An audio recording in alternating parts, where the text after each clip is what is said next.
Assalamualaikum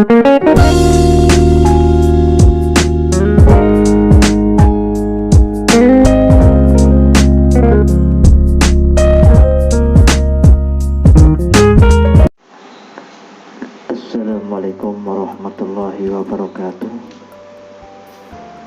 Alhamdulillah, pada kesempatan ini kita akan belajar bersama tentang sumber-sumber hukum Islam. Di antara sumber-sumber hukum Islam adalah Al-Quran, As-Sunnah, ijtihad, ijma, dan qiyas. Sebagai latar belakang, beribadah kepada Allah harus dilakukan secara benar. Kebenaran dalam beribadah kepada Allah adalah beribadah sesuai dengan ketentuan kitab suci Al-Quran, As-Sunnah, dan hasil ijtihad. Untuk mengetahui Al-Quran, As-Sunnah, dan ijtihad, diperlukan proses pemahaman ketiga sumber hukum Islam. Perhatikan peta berikut. Di sini dalam memahami kedudukan daripada Al-Quran, As-Sunnah, dan ijtihad, yang pertama, kita harus berpegang teguh kepada Al-Quran, As-Sunnah, dan ijtihad. Kemudian, di samping itu kita juga harus meyakini kebenaran daripada hukum Islam. Kemudian pengertian, isi kandungan, dan kedudukan Al-Quran. Pengertian Al-Quran, bahwa Al-Quran adalah kitab suci yang berbentuk lafaz, diturunkan kepada Nabi Muhammad SAW dengan bahasa Arab dan bersifat mutawatir yang bernilai ibadah bagi pembacanya. Jadi di sini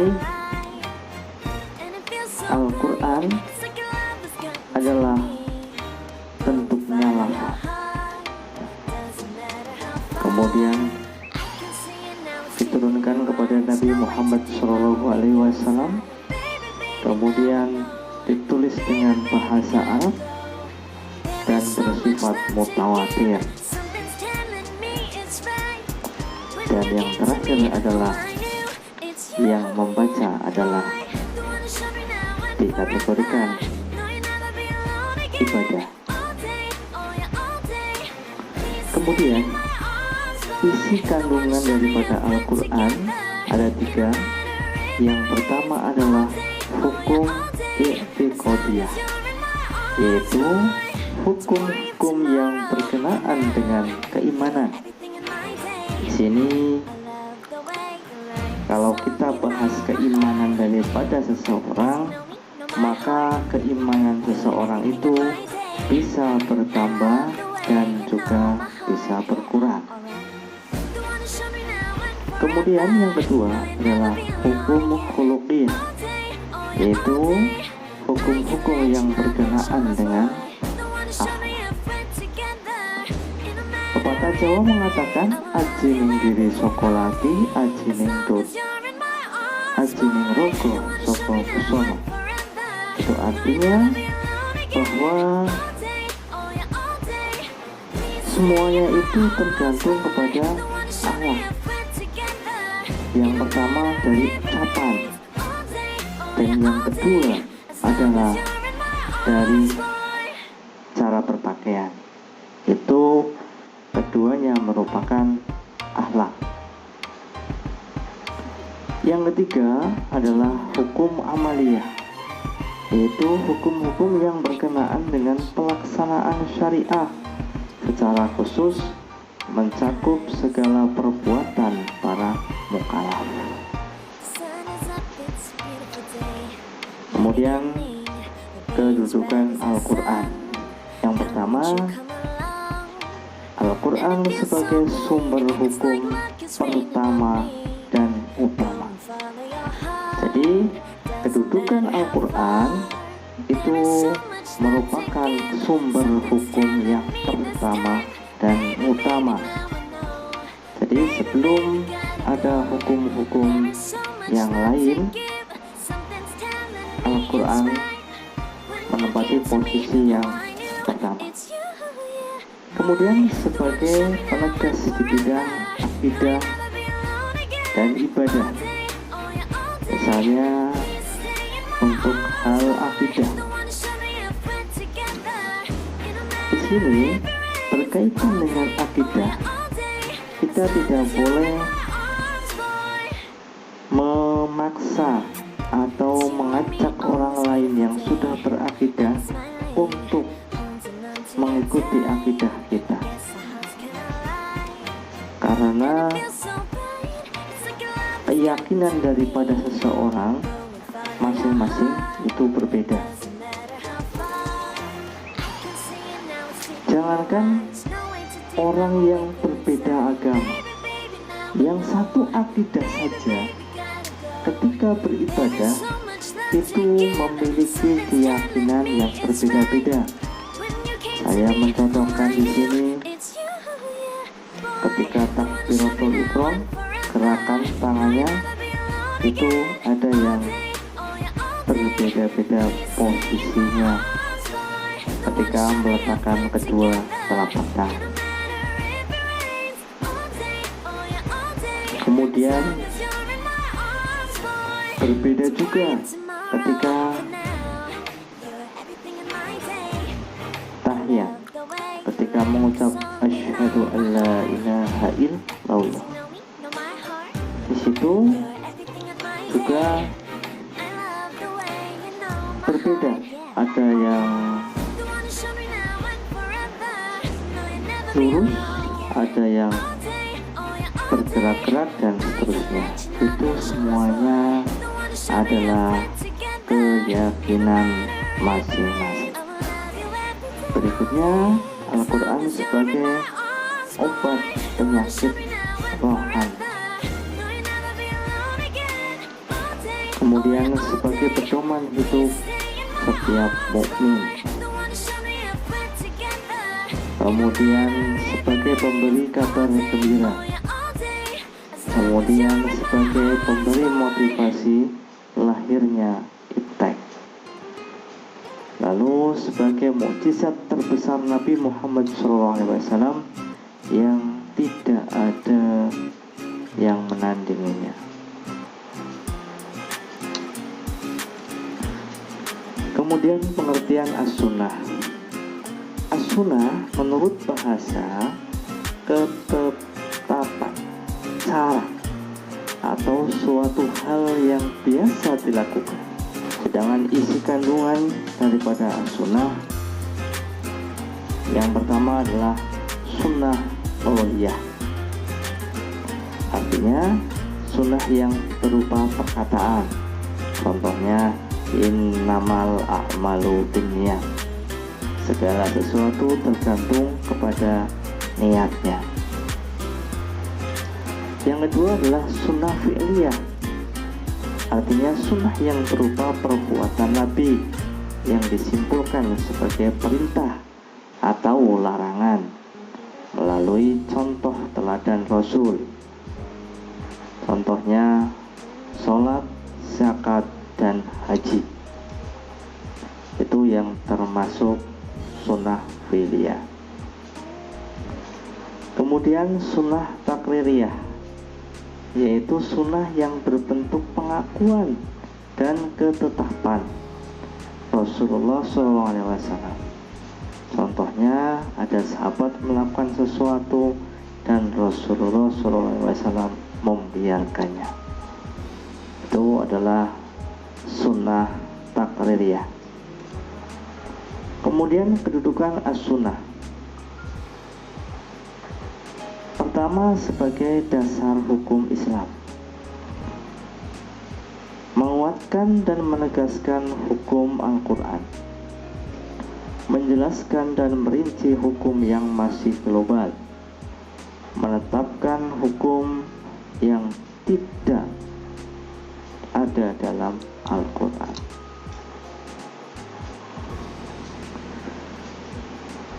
Berikutnya adalah pengertian ijtihad. Ijtihad berasal dari lafal ijtihad, yang artinya mencurahkan tenaga dan pikiran. Menurut istilah, mencurahkan seluruh kemampuan berpikir untuk melakukan syariat dari dalil-dalil syara', yaitu Al-Quran dan hadis. Isi kandungan ijtihad: semua persoalan hukum Islam yang tidak ada secara jelas jawabannya di dalam Al-Quran maupun As-Sunnah dapat mengambil dari hasil ijtihad yang dilakukan para ulama. Kedudukan ijtihad: penggalian sumber-sumber hukum Islam para ulama mujtahid menggunakan berbagai metode, antara lain ijma, qiyas, istisah, istishab, maslahah mursalah, dan urf.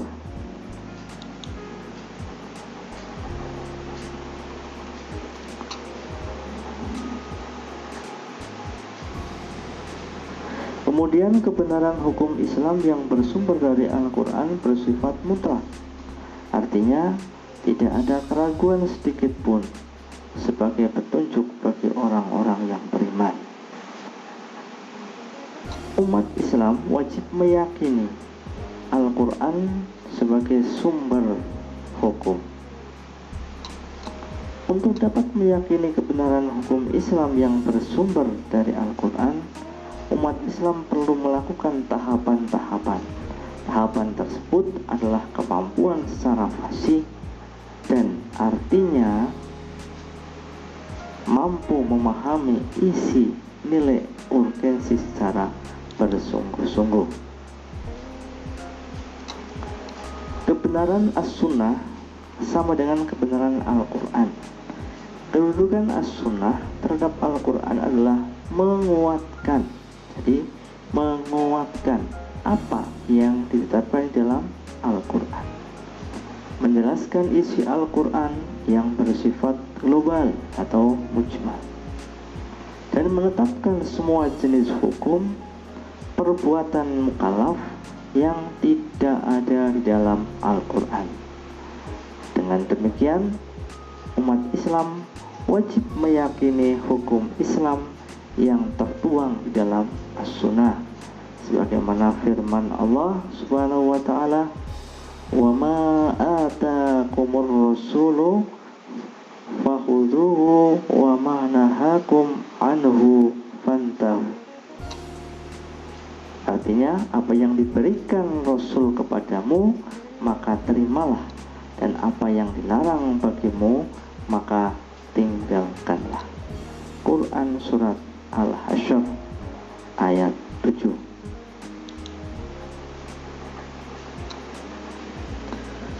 Hasil-hasil ijtihad yang dilakukan oleh para ulama mujtahid memiliki kebenaran yang sah sebagai bagian dari hukum Islam.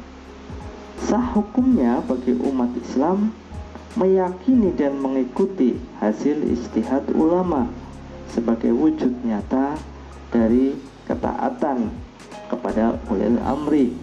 Allah Subhanahu wa ta'ala berfirman, Bismillahirrahmanirrahim, Ya ayyuhalladzina amanu ati'ullaha wa ati'ur rasul wa ulil amri.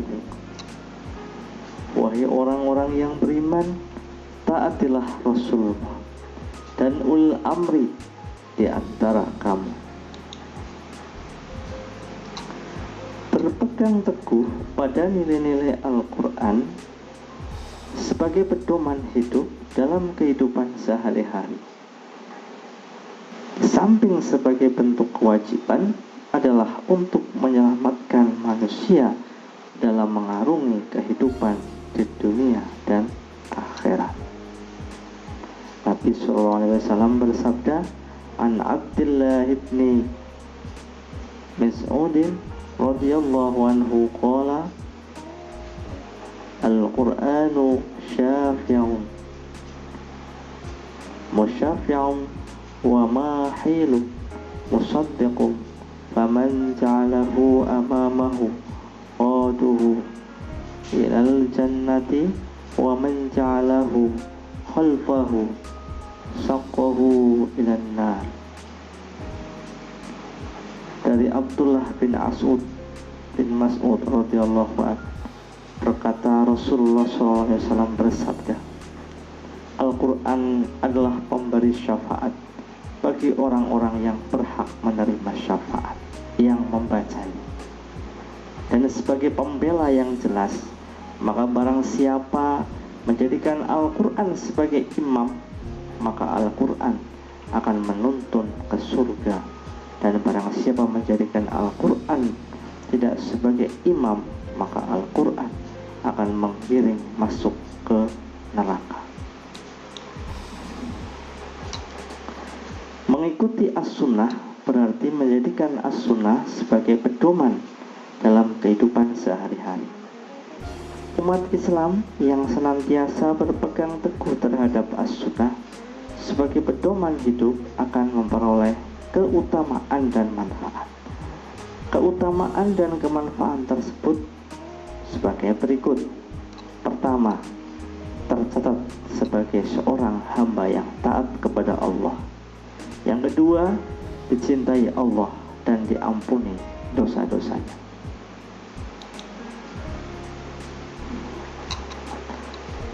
Kebenaran hasil ijtihad bersifat dhanni atau tentatif. Artinya, tidak ada jaminan terhadap kebenaran hasil ijtihad secara mutlak. Hal ini proses ijtihad yang berbeda kebenaran memahami nas Al-Quran. Ada 3 kategori kebenaran umat Islam terhadap hasil ijtihad. 1. Bagi seorang mujtahid tidak terikat untuk mengikuti hasil ijtihad sebagai pedoman hidup, karena seorang mujtahid terkena hukum untuk menciptakan hukum. 2. Bagi umat Islam yang pandai, ada tuntutan menjadi muttabi, bukan mujtahid dan orang awam. Mengikuti hasil ijtihad secara kritis artinya dalam mengikuti hasil ijtihad tidak asal-asalan, tetapi mengetahui dalil-dalilnya. 3. Bagi orang awam, bukan kelompok mujtahid dan muttabi, hukumnya wajib mengikuti hasil ijtihad sebagai pedoman hidup selain Al-Quran dan As-Sunnah, karena kelompok ini tidak memiliki kemampuan yang cukup. Terima kasih. Sekian, semoga bermanfaat. Assalamualaikum